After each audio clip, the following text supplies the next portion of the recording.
Hello everyone, my name is Ashley Lanni, and today I will be talking about Museums for Contemplation, a comparative study between Imagine Monet and the Orangeries Museum Water Lilies exhibit. What really defines an immersive museum experience? Over the past several years, immersion has taken on various forms and become popular within the museum zeitgeist, from VR experiences to gamification to multi-room audiovisual landscapes. One such series that has garnered many visitors is the Imagine series, which has showcased the works of Van Gogh, Picasso, and more recently Monet. While these are stunning ventures, many reviewers of these exhibits tend to leave slightly unsatisfied, and this is true also for the more experienced museum goer. As these projects offer an entryway into the painters but fail to offer full immersion, I would like to explore why that is the case. And I would like to argue that the immersion they offer falls short due to a key missing principle: cognitive engagement. Using Imagine Monet and the Water Lilies exhibit at the Orangerie Museum as touchstones, I aim to point out their differing perspectives on the power of immersion in a museum experience. Imagine Monet is an experience for the nascent fine art visitor, offering both escapism and spectacle, but a surface level immersion, lacking narrative and lacking emotional connection. Whereas the Orangerie offers a site of contemplation and intimacy, where an immersion comes through both cognitive engagement and personal affect. Now, time for a little bit of background. So the Imagine Monet exhibit is an ongoing video experience that has been summed up by reviewers as both elongated short film and visual spectacle. While now currently on tour, at its opening, the exhibit was actually displayed in a warehouse in Montreal. And essentially, how this space was redefined was by turning the warehouse into a video projection center. What this essentially means is that there are floor-to-ceiling screens depicting cuts from various Monet paintings. So you would see parts of a painting rather than the entire thing altogether. And these different parts would often be bundled with other paintings in the same series or with similar themes. Writ large, the work of Monet is then projected on the walls around the visitor, with these panels or screens shifting to different parts of different paintings every few minutes. Beyond slow panning, there is little change made to the paintings by editors, save for a few movement effects and the occasional addition like falling petals, natural elements that are meant to be part of that world. In total, the shifting video projections last around 45 minutes before looping again, allowing visitors to walk among each painting series for a short period of time. The exhibit itself does try to emphasize striking aspects of Monet's work, such as the devotion to the impressions of space, the illustration of a location over time, and his unique way of capturing light, but does so through quick transitions or by dissecting his work into layered segments. For example, when showing the Impression Sunrise painting, the first thing you will see is the sun being emphasized with kind of a darkened surrounding before the rest comes out. Unfortunately, due to the structure, there is no time to think on what is being seen before being whisked off to the next pictorial element. The exhibit does what the similar immersive Van Gogh experience aimed to do: immediately engulf the viewer by an overwhelming influx of famous scenes.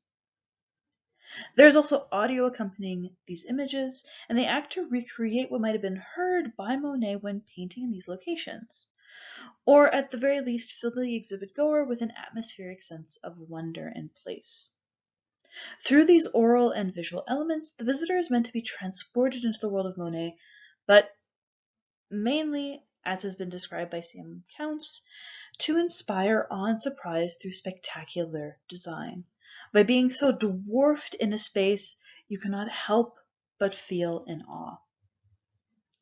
This transportation into the world leads to an escape from the everyday into another time, but leaves very little space for an intimate connection with the work.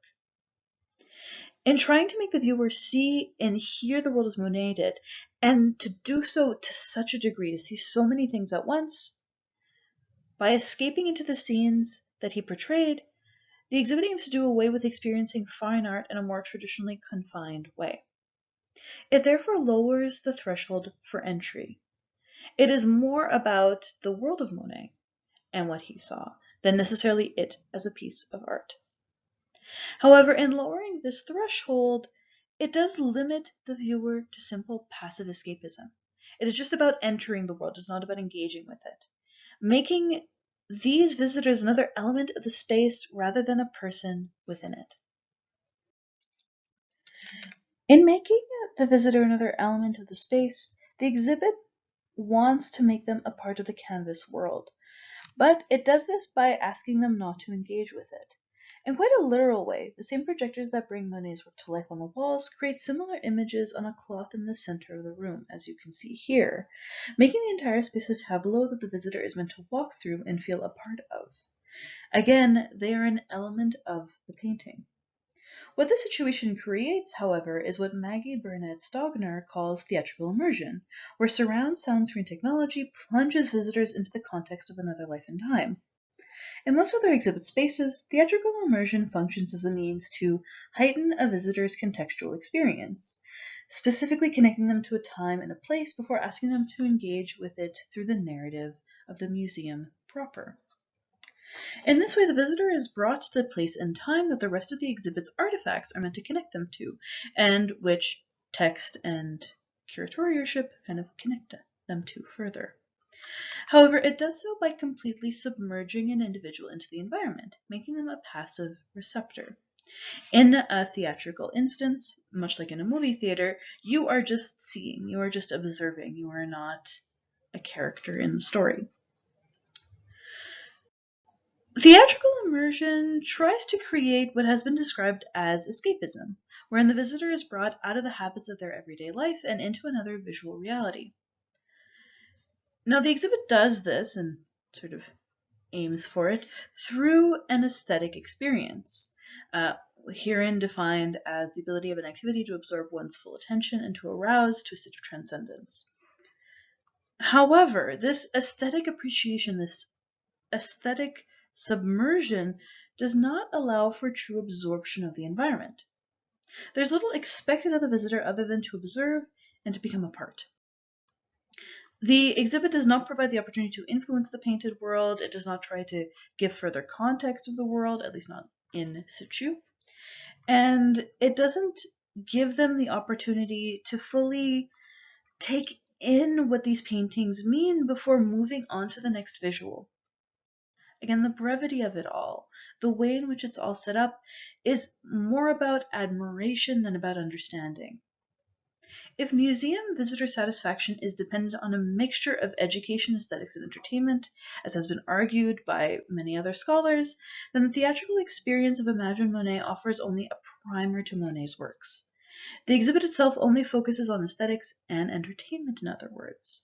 It only tries to be fun. It does not offer a clear narrative about the world of Monet, making the visitor feel mentally engaged, and aims only to allow the viewer to feel like they are a member of the painted world. Narrative provides an important avenue for immersion. Technology has the capacity to create more interactive and escapist tableaus for the visitor, but it has to be coupled with a coherent narrative experience to actually mean anything. Rather than simply being an observer of artifacts or art, visitors require some amount of engagement, essentially, to feel like they are part of an experience. To promote escapism and to promote immersion, therefore, a visitor's imagination has to be properly engaged to think about that time and place, and the best way to do that is through a narrative. Imagine Monet does attempt to craft a bridge between the visitor's life experience and the time of the paintings, however, it does so without any real meaning. Sounds of waves and seagulls introduce oceans and beaches, and operatic music is tied to areas like the famous Cabernet Garden, but what these do is craft a sense of atmosphere, not a story. There is no logical flow or progression connecting these different things. There is a sense of place, yes, but nothing else beyond that. Random zoom-ins of various layers or elements of a painting do result in stunning effects, but they don't really register as a story within the mind of a viewer. The impact of the space, therefore, does not result in a visceral exploration of personal relevance and meaning, which is needed for immersion, as put by Stogner, but just a disjointed collection of images. There's nothing truly personal about Monet to latch onto here. It works, again, as a primer to his genius, but it doesn't really show us much of him. There's no emotional connection or understanding of his mindset. And what further complicates this is a lack of figurative space in this instance to actually think on what it all means. Now, what usually helps craft a narrative is having a central character. And unfortunately, without a character to follow in this instance, you become disconnected from Monet's world. In other exhibits of this nature, the painter typically becomes the center of the exhibit's narrative, with their works reflecting some aspect of their mind. There is an attempt to delve into them as a character, therefore, and build the world around them. However, this does not occur in the Imagine Monet exhibit. The brief nature of each pictorial interaction leaves Monet's intentions and mind a mystery. There is no sense of how this all started and why he did what he did. Thus, without a true character to center the narrative upon, there is no real story to tell here. And without such a narrative, the active participation of the mind in learning doesn't occur. There is no writing within the pictorial space that actually lets us understand what's going on. And thus the visitor, without this mental engagement, can't play an active role making sense of the range of phenomena presented to the mind, which George Hine argues allows for a more engrossing immersive experience. While it can be argued that the attempt to make the visitor a part of the painted world does turn them into a character, I would say in this instance that that falls a little bit short. The fact that these paintings are not put in whole, the fact that they are kind of split into separate parts, makes it very difficult for the visitor to feel like they're walking through the painted world fully. Yes, they can walk alongside it and observe it, but they are not really seeing more by walking from one end of the space to the other. Everything again is very disjointed. Typically, there should be new information to be gained from movement, but there is very little to be gained here, as distance and proximity basically amount to the same thing in this projected environment. Thus, Imagine Monet necessitates that the viewer be disconnected from the flow of the exhibit's logic, using technology to provide insights into the technique of Monet, and again, a little bit of his world and what he might have been seeing at the time, but the emotional connection to these locations, really thinking about them, is lost in favor of creating a real atmosphere. Now, in order to understand how technology can be used to enhance immersion, I think what we need to do is understand the basic elements that allow for an immersive experience. And to do that, I want to talk about the Laurent Schli's Water Lilies installation. Because the Water Lilies installation at the particular museum creates immersion without spectacle. The structure of the museum space actually uses a panoramic effect to bring the visitor into a different time and place, not using necessarily anything flashy to provide a sense of presence. In the exhibit, the visitor is placed at the center of a space, as you can see here, that stretches out and shows the same location, when they say Miss Giverny Garden, over time. The panorama, which was heavily inspired by 19th century architecture that used similar aspects, is meant to seclude the outside world and make the image absolute. It creates a verisimilitude of the environment that is unchanging, as if you were there. A more traditional museum space, the technology at play here is architectural in design, wherein the location is refit to match the objects within it to create a narrative. In this case, the narrative is the changing of time of a particular location. Taking in all the parts of the monumental cycle here is actually quite difficult, even from a distance viewpoint, which entices the visitor to register the different sections of the murals in succession. You cannot simply stand in the middle of the space and understand what is going on around you. You are encouraged to walk. And due to the lifelike size of it all, it being very human height, it being very down to earth, you were given a sense that you were actually in the famous garden yourself. And thus you were walking through it at different times and in different ways. The visitor's eye is drawn through the space in a particular flow, and you are able to absorb everything at your own pace.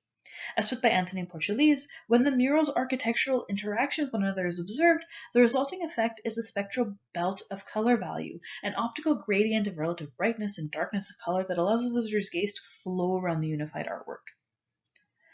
There is no break, there's no artificial severing, if you will, despite the use of the doorways here. There is a natural connection to it all. The monumentality of the artwork, its similar colors and styles, and the circular nature of the display make the pieces lose their individuality and simply become a spectrum of shapes and colors that surround, creating an immersive environment that the visitor feels present in. There's a sense of heightened bodily awareness here too, which is stimulated by the tension of the perceived 3D-ness of the images, the depth, and the flatness of the canvas.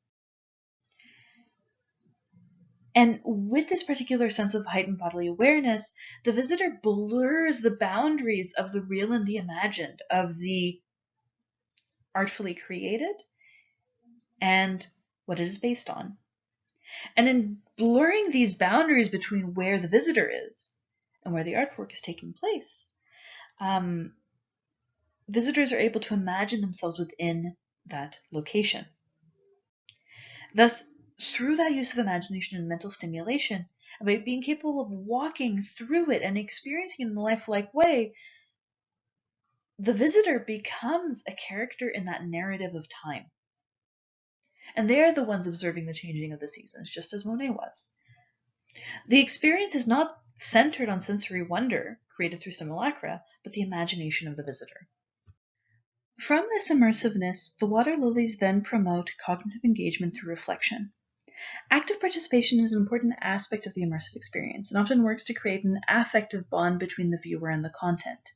In more traditional exhibition spaces, carefully curated artifacts and information are meant to educate the museum goer, with incidental attempts to enforce reflection.